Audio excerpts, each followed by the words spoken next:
Hey guys, JC here. Welcome back to the channel. And it is finally here.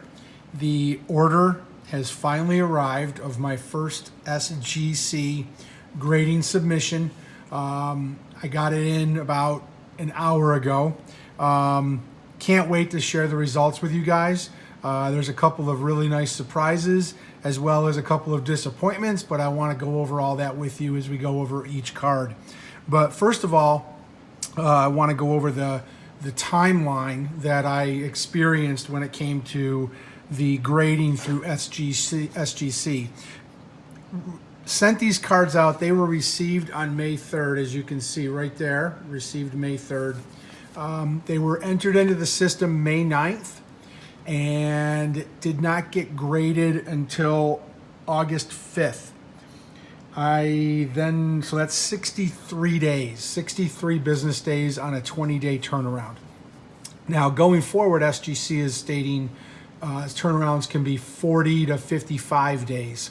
So we were close to that, but it was still disappointing that it took as long as it did. These are a lot of PC items. These are items that have been in my collection for a very long time, so I was very anxious to get them back. And I am excited and ecstatic that I can share the results with you of my first grading submission to SGC. First, I want to say thank you very much for the support. If you guys would please do me a favor and hit the thumbs up button to let me know that you liked the video, and also subscribe if you haven't already. We are getting close to 200 subscribers, and I will be doing a 200 subscriber giveaway, so keep an eye out for that. That's going to happen real soon. So thanks again for all the support, and let's get right into it. All right, now what I'm going to do is I'm going to do these in the exact same order that I presented them in the original video, which I'm going to put up at the screen here. You can click on that if you have not seen it yet.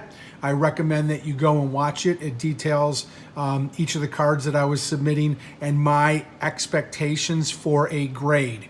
Now, I'll go over what I thought that the card would grade and give you the actual feedback on whether I agree with the grade or not. So let's start.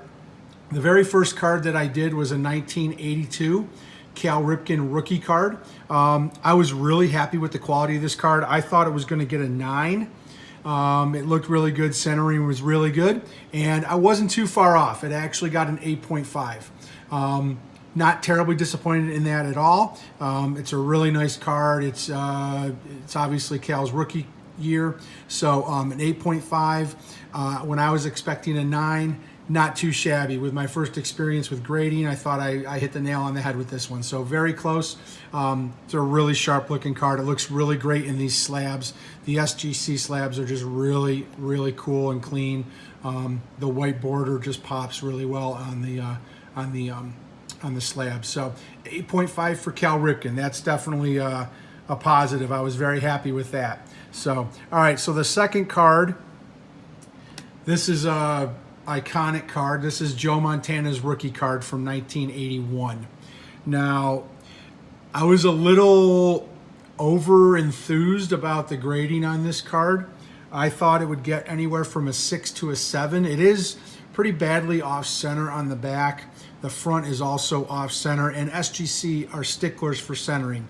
So I think they really dinged me on this, but it got a 5. So I'm okay with that. It's an iconic card.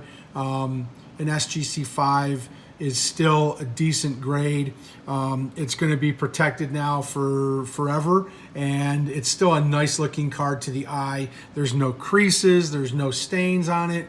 The only thing is it is off-centered. As you can see, it's off-centered top to bottom and left to right. So they really ding me on the centering on this card, but overall I'm really happy. I wasn't too far off. I said I would accept something from like a 6 to a 7 on it. I would have loved to have a 6, but it comes back as a 5. So Joe Montana rookie card, SGC 5. All right, the next card in the list was the one that I thought, this is the card of my collection, the Walter Payton rookie card from 1976. I opened this card up out of a pack when I was 9 years old. kept it in my collection ever since. I asked for a minimum grade of 6. Now, there are some issues with the card. It's got some soft corners. There's a little bit of a bubble on the front. It's off-centered pretty badly on the back. They did not follow my directions of slabbing it if it got lower than a 6. It ended up getting a 5, which is okay. I'm all right with that. I'm not upset that they went ahead and slabbed it anyway.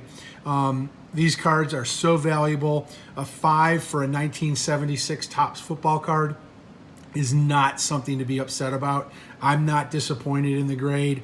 I expected it to not get a good grade. You can probably see there's a major ding on the side here. So there was a lot of small little issues with this card. So I'm happy with a 5. It's now slab, so very protected card. But you know, it looks really cool in this slab. So Walter Payton, SGC 5. All right, moving on. This is one of the GOATs. This is Wayne Gretzky. This is the 1980-81 Topps Wayne Gretzky second year card. I expected a 7 on this card, and I am very pleased to say that I got a 7. This is a very good grade for this card. I'm extremely happy with a 7 for this card. The value of the card is just going to continue to go up as his rookie goes up to, you know, the thousands.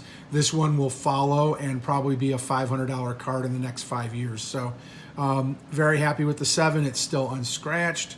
It's in really good shape minus the centering, and obviously does have a couple of soft corners, but very happy with the 7. So Wayne Gretzky, SGC 7. I hit the nail on the head on that one. That's exactly what I thought it was going to get.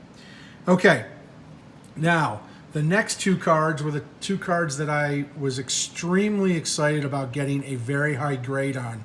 These were the cards that were pulled out of a factory sealed 1983 Donruss set that I thought would get 9.5s because they were absolutely pristine out of the pack. The corners were sharp, no issues with the corners of the surface. The only issues that I saw on either of these cards was some centering options, and I thought I would be very disappointed if I got less than a 9 on either of these cards, but I was expecting a 9.5.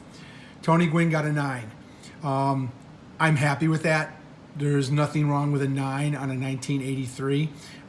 So very happy. I just don't know if the centering caused it to get, you know, as you can see, the centering on this side here is extremely bad from right to left, top to bottom. So they probably dinged me a point on the back centering. The front centering looks absolutely perfect.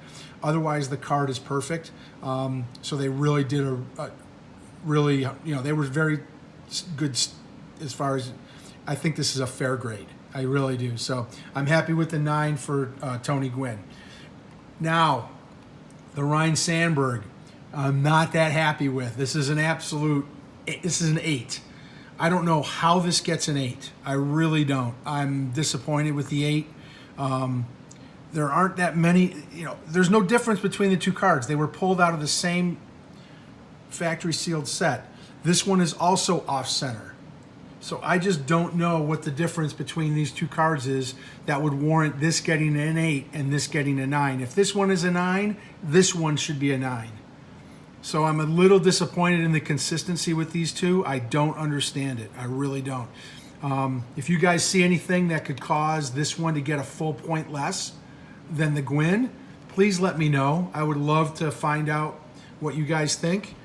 But not entirely happy with the 8 on the Sandberg. I thought it would get a much higher grade. But I am happy with the Gwynn, with the 9 for the Gwynn. All right. The next one is the 1982 Topps Traded Cal Ripken. This card I thought would get an 8. Now, if you can find anything wrong with this card that would knock it down to a 6, please let me know. This has got to be the best 6 in the world. There is nothing wrong with this card that I can see that would ding it to a 6. There is, if anything, I don't know. There's no surface issues. I don't see any staining. I don't see any creases. There's no major issues with the corners. I don't know. I just don't know what caused this to get a 6. So I am seriously considering cracking this slab and submitting this to another grading company, because to me, this is not a 6.